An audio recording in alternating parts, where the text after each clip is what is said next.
Otits! Kumusta ang buhay-buhay?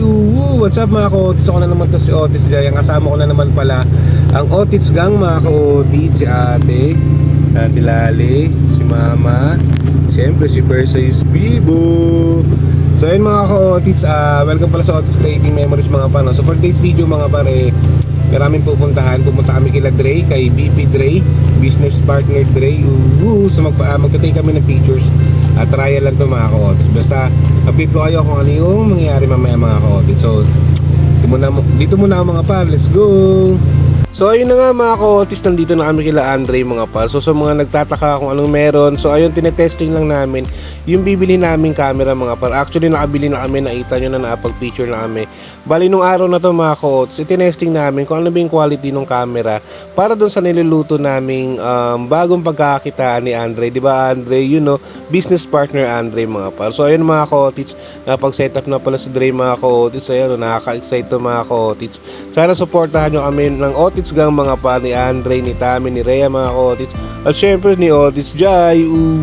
So ayan mga ka-Otits, napagpa-fresh ng Otits Gang mga par. Magte-take na kami ng pictures niya. Magte-take na si Dre ng picture at magte-testing na namin kung gaano makaganda yung camera mga par.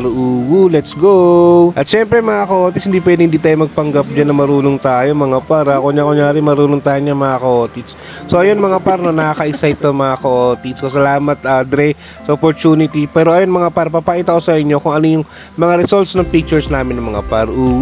Tapos eto na mga ka-Otits yung ilan sa pictures na nagawa namin nung araw na yung mga par. So kita nyo naman, ang ganda ng quality mga ka-Otits. Although sobrang dami pa ng kailangan naming enhance mga par. Pero yun nga syempre, yun yung maganda sa business eh. Syempre di mo matututunan mo all throughout the experience mga par. So sana supportahan nyo ang Alaala Avenue mga par. So ayun mga ka-Otits, after namin kila Dre mga par, syempre kainan time kasama ang Otits Gang mga par.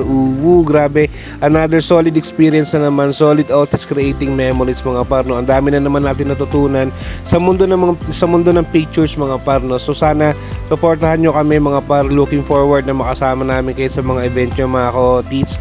Syempre bagong lahat, sayo muna si Perseus mga par, no. Grabe, solid na experience mga par. Thank you Dre, looking forward sa mga future projects natin par. So ayun lang mga ka-Otits, no. Huwag nyo kakalimutan mga ka-Otits na supportahan ang Alaala Avenue.